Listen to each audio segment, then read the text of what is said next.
Okay, well, everyone, we've got our next speaker up is Bill Bennett with Inspire Financial Group. Bill, thanks for joining us today. If you would kind of give us a little bit of a background on who you are and what you do.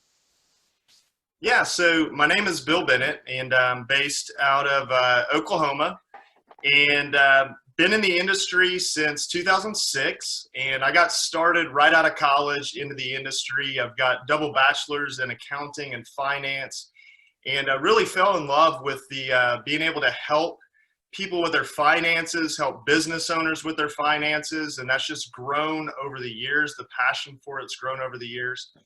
And I took about a 7-year hiatus from working in full-time financial services, and actually became a pastor and worked in vocational ministry for about 7 years. Again, just living out my purpose in life, being able to help people navigate the waters of life. It just manifested itself a little bit differently.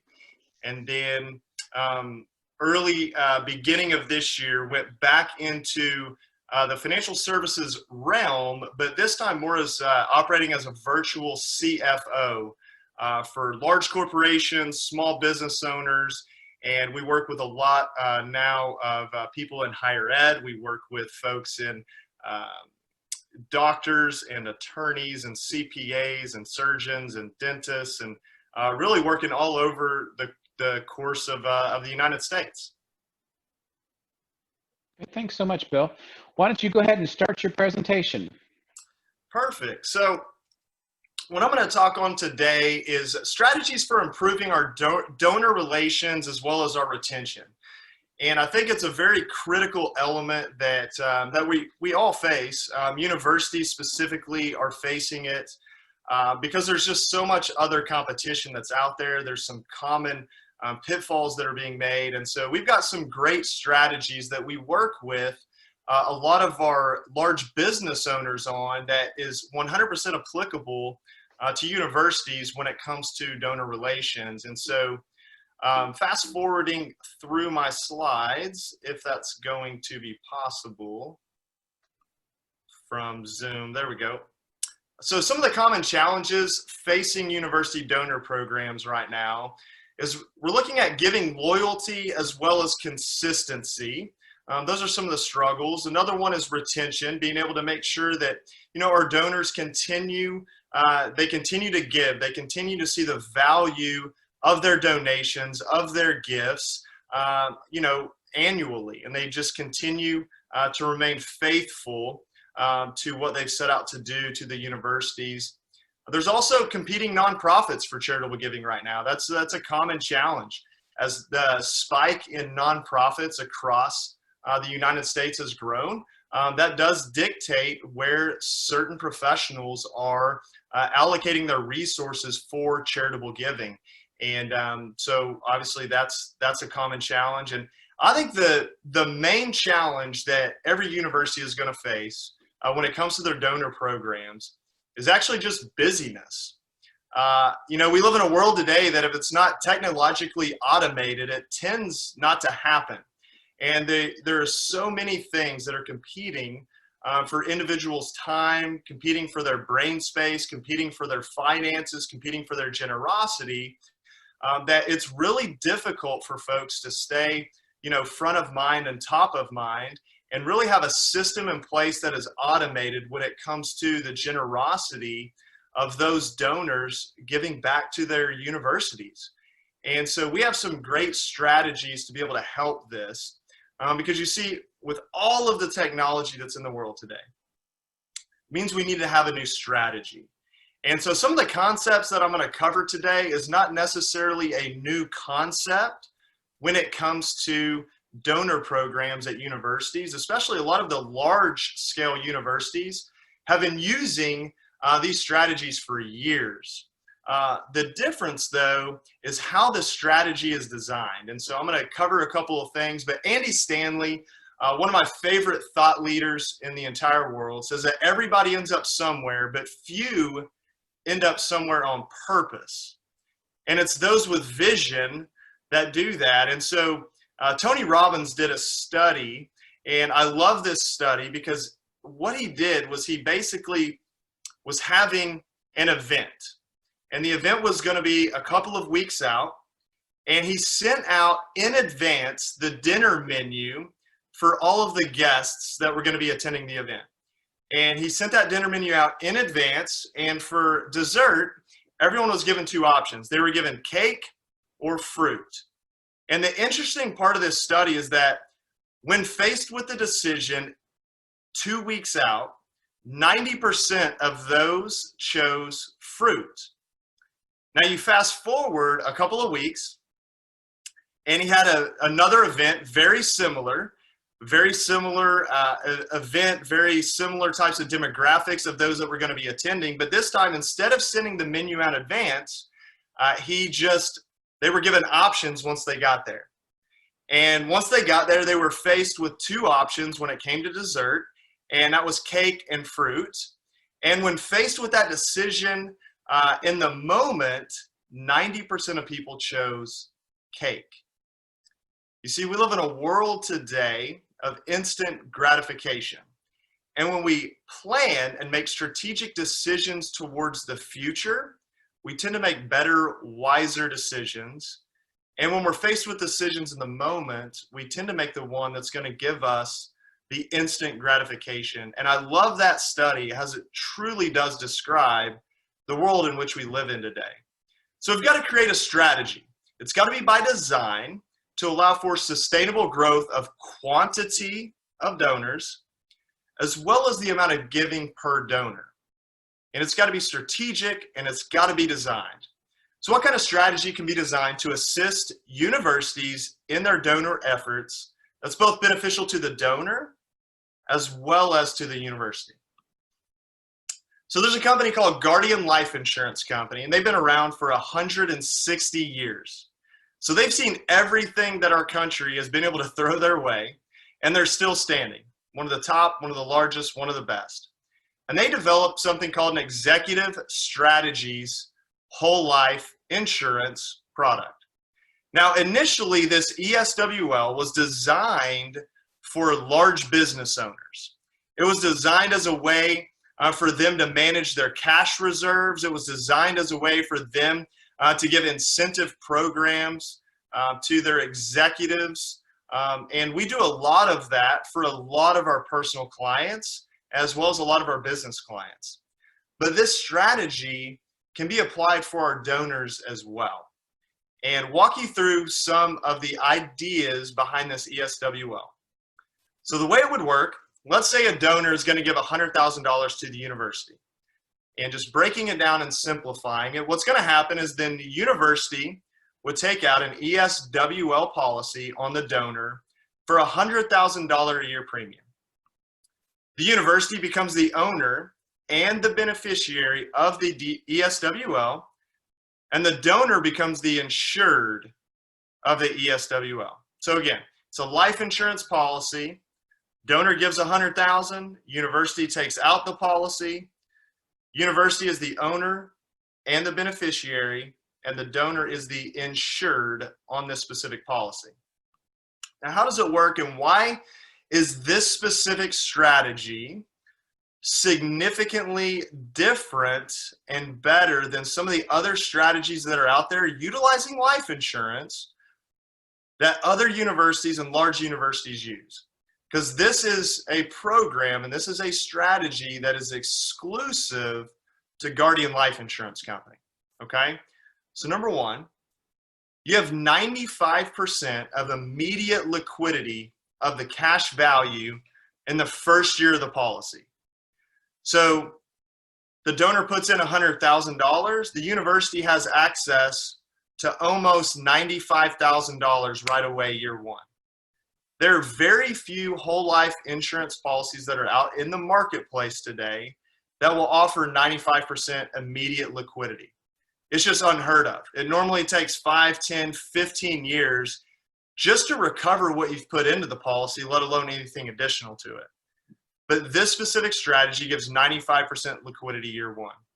There's a 4% guaranteed tax-free growth of that cash value when it's structured properly. And every policy that we work with at Inspire, we design those in such a way that it's going to yield the tax-free growth. And so it's a fixed income asset for the university. And again, it's at a 4% guaranteed growth rate, and that's tax-free. So if you want to think about a tax equivalent yield, it can get pretty substantial. You know, you might be talking 5.5%, 6.5% when you look at the tax equivalent yield on that. And it's guaranteed. Doesn't matter what happens to the market. Doesn't matter if we're in the middle of a pandemic. Doesn't matter what happens, what's going on in the economy, what happens in the election, 4% guaranteed. Now, the great thing too is there's additional growth opportunities on this cash value from dividends. You see, Guardian Life Insurance Company is a mutual insurance company, meaning that the policyholders receive dividends or have the opportunity to receive dividends each and every year. Guardian is not legally obligated to pay that dividend, however, but the great news with Guardian is that they've never once missed a dividend in 160 years. Not once. And they've seen everything that our country can throw at them economically, and they've never once missed a dividend. As a matter of fact, their 2020 dividend, even in the middle of a pandemic, is actually scheduled to be higher than the 2019 dividend. Now, in most states, the cash value on this specific strategy, so the value in that cash, is 100% creditor proof.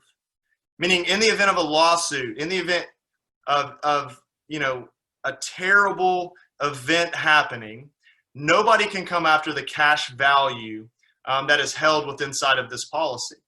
And that's in over 40 of the 50 states. It's also self-completing in the event of a disability. Think about, from a donor aspect and from a university aspect, if one of your most consistent, most generous donors to the university experiences some kind of a tragedy that leaves him or her disabled and no longer to work and no longer able to provide for their family or to be able to give back generously to the university, the way that we can design the ESWL is that it's self-completing, meaning in the event of that disability happening, the legacy that specific donor has began is going to be completed all the way through the completion of the policy or upon the donor's death. And so it's self-completing, which still allows for an amazing opportunity for the university to benefit from the donor's generosity, as well as the donor still being able to have that legacy that they started and created on their generosity towards the university. Another great thing is it allows you to access all the donations from the insured, which is the donor, while they're still living, as well as after they are deceased. You see, on some of the strategies that have been used in the past by universities utilizing whole life insurance is they can access the donations of the insured, but it might take 10, 15, 20 years for there ever to be any kind of a considerable balance in the cash value for them to be able to access. And so what happens with most endowment programs is, a donor gives a large donation or multiple large donations. Those are put into a whole life insurance policy. And then upon death, those death proceeds, which are given to the university tax-free, are then utilized. So the donor never gets to see the fruit of their generosity while they are still living. The great value with the ESWL is that because it accrues cash value so quickly, that the university can use those funds as needed or as wanted while the donor is still living. So he or she can see their generosity while they are still alive, which is a phenomenal aspect of it. The cash value can also be used to secure debt obligations. And so this is an asset that can be leveraged against or can be pledged or assigned as collateral for loans for future growth of the university or the programs they have or whatever that may look like. And then also the policy can be paid up. So after 7 years, the university will still be able to utilize the funds while the insured or the donor is still living, as well as access the death benefit once the insured, the donor, once they pass away. And so upon completion of 7 years, the donor no longer would be obligated or committed to giving to this specific type of a strategy for the university. However, the funds are still there, they're still growing, and there's still a death benefit that would be attached once the donor does pass away. And so give you an example here. I wanted to walk through a couple of different examples. So number one, you've got a 45-year-old male who is able to commit to a $100,000 a year annual gift, and they do a reduced paid up after 7 years. What would that look like? So you look on the far left corner, you got the policy year. Then here you've got the annual gifts of $100,000 completed through 7 years. So starting in year 8, it would be reduced paid up, meaning there are no more contributions by that donor to this specific strategy. Then you see the cumulative annual gift. Each year it's going up by $100,000. But look at that cash value year 1. They gave $100,000, immediately accessible is almost $95,000. And as that cash value continues to accrue, you can see by year 7, by the end of the 7th year, the cash value is at a place equal to the total amount given. The donor changes strategies for whatever reason. They no longer give to this specific strategy, but you can see that cash value is continuing to grow. It's continuing to accrue, which is a phenomenal aspect of it. And it's growing the way that we design them, 100% tax-free. Now, the death benefit. You know, most giving programs that don't utilize this, if a donor gives $100,000, the university uses the $100,000, the donor dies, the university was able to have access to a $100,000 gift. In this example, if the donor gave $100,000 and then passed away, the university would receive over $4.1 million in tax-free assets from the death benefit of the policy. And you can see each year that's going to continue to grow until the reduced paid up. So the reduced paid up essentially means that they're going to reduce the death benefit down, cut it basically in half, a little more than half, yet it will still continue to grow after there's been no more funds put into the actual policy. And that will continue to grow, and this will be around 1 day longer than this specific donor. So upon this donor's death, the university would be able to benefit on a tax-free basis from the death benefit proceeds. Another example. So I ran essentially the same numbers, but showing a reduced paid up after 15 years. Same example, but now you're talking policy year 1 all the way through policy year 15. And then I went, I bumped it from 10 to 15 to 20 to 25 to 30. Okay. And so $100,000 given over the course of 15 years is going to be equal to about 1.5 million. Total cash value of that 15th year would be 1.7 million. Total death benefit would be 5.5. They reduce paid up, so it's going to drop the death benefit a little bit. This time it would not be dropped in half. It drops less the longer the policy has actually been contributed to. But as you can see, by year 20, you're still looking at over $2 million in cash value, and you're still looking at over $4 million in death benefit. By year 30, again, they've put in a total of $1.5 million, but there's $3 million in cash value and over $4.5 million in a death benefit. And these are the total cash value. These are funds the university can access while the donor, while he or she is still living, and then the death benefit proceeds will be utilized upon the donor's death. And my team and I are ready. At Inspire Financial Group, there is no cost and there is no obligation to the university to begin utilizing this great strategy in your donor relation efforts. We can work with each university's donor relations team to coordinate all the details, all the specifics. Our attorneys are able to work with your attorneys on case design that's specific to each donor and their specific needs, their specific wants. And it allows us to help you help your donors give back in a strategic way. It's mutually beneficial both during the donor's life as well as continuing their legacy long past death. My contact information, I can be reached at bill.bennett@planwithinspire.com, and then my 2 phone numbers there, office number and cell phone number. Now, I know we're going to take some Q&A. The first question I always get when I talk about an ESWL is, what if I have donors that don't have $100,000? And I totally understand the question. This specific strategy is designed for a $100,000 annual gift or more. With that being said, we have another strategy. It's called a 10-pay, and it's specific to Guardian Life Insurance Company. And with the 10-pay, you don't get 95% liquidity up front, but the cash value is still going to grow at basically the same rate. By year 7, there's as much money in the cash value as what has been put in, and there's no minimum to this. So you may have a donor that's putting in $10,000 a year. Maybe they're contributing and being generous with $30,000 a year. Maybe it's $5,000 a year. There are still strategies that can be utilized to benefit both the donor as well as the university. So what I got for you, Josh. Thanks so much, Bill. What questions do we have today?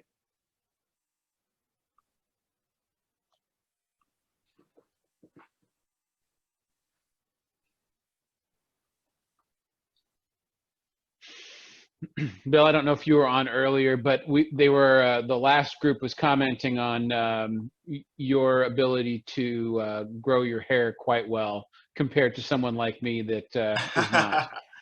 Well, I appreciate that. I saw your picture. It's starting to thin, so I just try to keep it long so you can't see the gaps.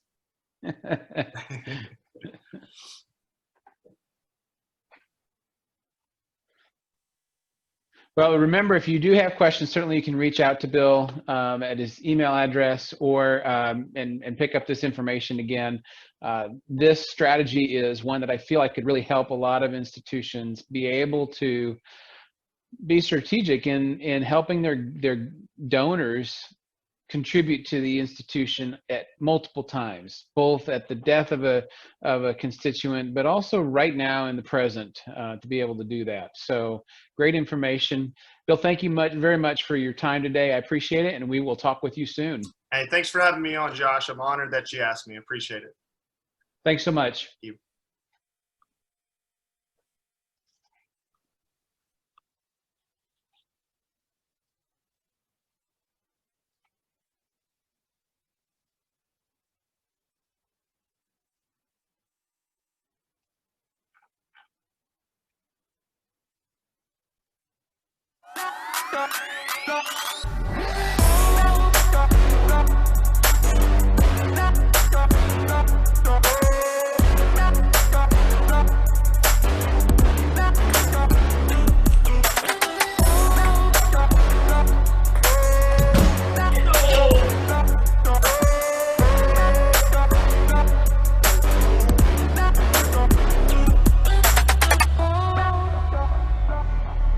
Hi, I'm Josh Warzanik. Me and my partner Jim started Inspire Financial Group. Financial services. Wake up, Pops, the people need you. Here at Inspire Financial, our goal is to inspire you to think differently about money. Jim, this video is not about what Inspire does. This video is about who we are. Who should we introduce first? How about the OSU kicker turned financial Kickstarter? We could, or... How about the former ORU basketballer Mikey Mangum? Works for me. Oh, how about our secret weapon Sarah? Dotting every I, crossing every T like a financial princess. I don't care who we start with, as long as we... I've got it. How about the man with the voice of an angel who can sing financial advice completely in song? Inspiring the world to think differently about money. Yeah. So beautiful. Or we could just let them introduce themselves. Brilliant. I'm Chad McMains. 2 or 3 generations from now, are they still going to remember your name? Do you care? You want to do something about it? Let's talk. I am Inspire.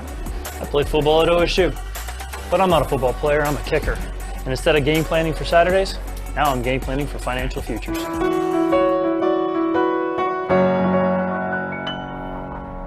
With a passion for music, math, and numbers, I will orchestrate a financial plan for you you'd love to hear. I am Inspire. Being the son of a small business owner, I learned the true value of ownership and what it takes to be successful. I'm no employee, I'm inspired.